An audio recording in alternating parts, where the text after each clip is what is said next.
Hey guys, welcome back to my channel. Welcome back to another video. If you're new here, welcome.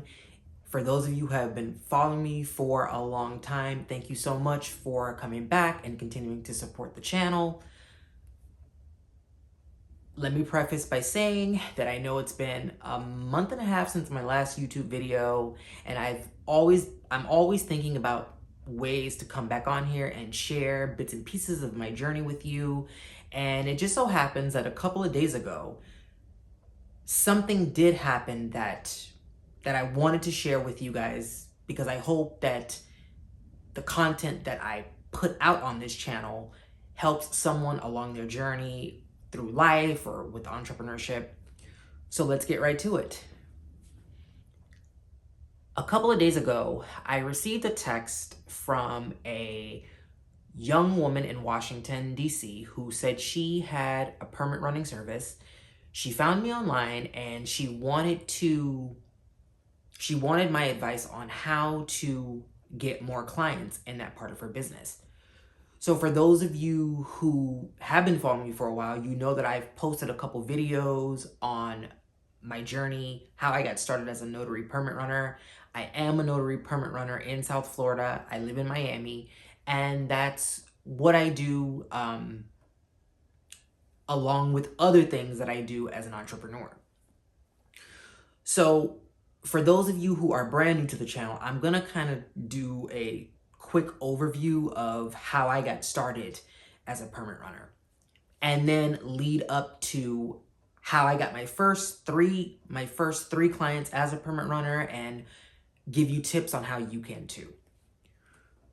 So back in 2017, I had just completed my master's degree and I didn't have a job lined up. To be honest, I really wasn't too sure of what I wanted to do as a career or what the next couple years of my life would look like. Entrepreneurship was something that was kind of in the back of my head and it kept nudging at me, but I really wasn't too sure of how to get my business or my brand or what I wanted to do up off the ground. And around 2018, my dad, who has been in construction all of his life, he got introduced to a roofer and to the business of roofing. And in 2018, he encouraged me to come go with him to the building department, one of the local building departments here, to drop off some paperwork for a permit. And of course I agreed. And when I got there, I started to see all of these people. Now this is before permitting went online. I saw all of these different people in line with plans and paperwork in their hands, and a lot of them were younger than me, some around the same, age as me, and I got curious. I asked my dad later on when we got back in the car, like, Dad, what were all those people doing at the building department? And he informed me that a lot of those people that I saw, they work on behalf of the contractor, because the contractor can't be in two places at one time, meaning he or she can't be in the field on a job site and at the building department processing paperwork at the same time. So he hires his nephew, his grandson, his daughter, whoever, to go process that paperwork for him, make sure that it's submitted to the building department in order to get a permit to start work. And I asked my dad, I said, okay, well, how much do they get paid? And my dad said, well, that depends. Sometimes you can get paid up to $150, $200, even $300. And I was like, well, do you need a degree for that? Like, what, do you have to take a class? He's like, no, you just need someone to show you, how that process works, how to fill out, familiarize yourself with the forms, learn what the process is. And so I kind of got curious from that point and went home and started doing my research, learning, of course, through my dad as he started getting more roofs, learning what each form was for and the different supplemental forms that, different permits require. And around 2020, when of course, during that time when building departments were closed and, things were in chaos, my dad, he had a permit, he had a roofing project that he was doing. And by this time now, you had to submit all of the permit paperwork online because during 2020, nobody was able to go into the building departments. And I learned through trial and error, of course, how to submit a building permit online. And after it was approved, my dad paid me $200. And so my dad was actually my first client that got me started with permitting. So fast forward to 2023. So fast forward to June of last year. The roofing contractor who my dad worked under and who my dad did roofs for, at the time, he was looking for an in-house permit runner. And I had never had conversations with, this contractor. And I went with my dad to, of course, get some paperwork signed because a lot of these forms have to be signed by a contractor. And the contractor came up to me and he says, well, hey, do you know anything about, building permits? And at that time I had more familiarity about the process and how it works. And so I said yes. And he said, well, I need your help with a couple projects. And so in my mind, I'm thinking, all right, maybe this might be 2 or 3, because I was still doing it as, as a side hustle phase.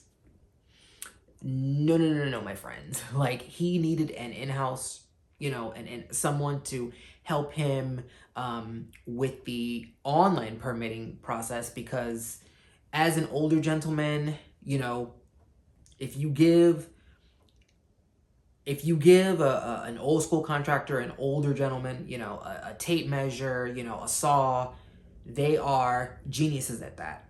But when you start bringing a computer into the mix and talking about upload, download, submittal, that's not their genius. And so because I had, familiarity with that, he brought me on and he hired me, and he has been giving me steady work almost every day, weekly, So I am now his office manager, permit runner for his roofing as well as his general contracting company. So that is how I acquired really my second client. My third client, who is an electrical contractor who is a friend of my dad's, and he needed a couple permits run for the electrical contractor that he works under. And of course, not knowing how the online process works, my dad told him about me, and he came to me with 2 or 3 permits, and I submitted those for him. And so now he gives me, work here and there. But that is how I acquired, my first, 3 clients as a permit runner. So to any of you out there who are thinking about permit running, sometimes word of mouth is a way that you can acquire clients. Sometimes even going to building departments, because there are a handful of building departments, especially here in South Florida, that don't have an online permitting system just yet. So sometimes going into those building departments and, talking to sometimes reviewers or contractors, you can acquire clients, or at least have a conversation and let them know that you offer this service. A lot of the times you can go to supply companies like roofing supply companies, window and glass, windows and door supply companies. Go to a lot of these like roofing supply companies, window and glass door companies, and you might meet contractors, in the hallway, in the parking lot, in the in the checkout line, and let them know that you offer these services. And even if they don't need it, they might know someone who needs that service. So that's just a tidbit on how I acquired my clients, and some tips on how you can as well. And also a little tip about using social media.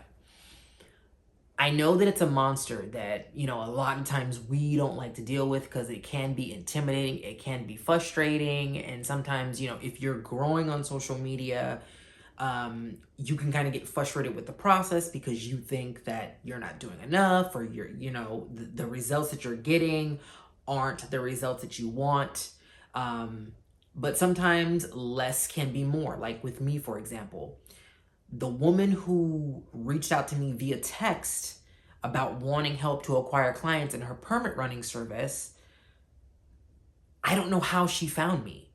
She must have found me on social media, on either my permit service page, or I don't know how she found me, and I don't consider myself a social media expert or have a large following on social media, but this woman, obviously I did something that she assumed, she thinks that I'm successful, so she reached out to me. So that's just a little bit of encouragement about using social media. And, don't get frustrated with yourself. Practice patience, constantly update people, let them know what you're doing. And you might be surprised, you might get someone that reaches out to you for advice or help, or reaches out to you and becomes your next client. So that's just a tip. I hope that it helps you. Let me know if there's anything you guys would like me to cover as far as permitting and permit running goes, and I will do my best to help you out with that as much as I can. I know that, certain states, every state has, different rules and regulations about that thing. I'll do my best to give you any piece of advice as far as South Florida, Miami, Broward County, or Palm Beach County goes. And yeah, let's continue to empower each other and inspire each other on our journeys. I hope everyone has a very happy and safe Thanksgiving holiday. Be present, in the moment with your families. Be grateful for life. And I'll see you guys in the next video. Take care.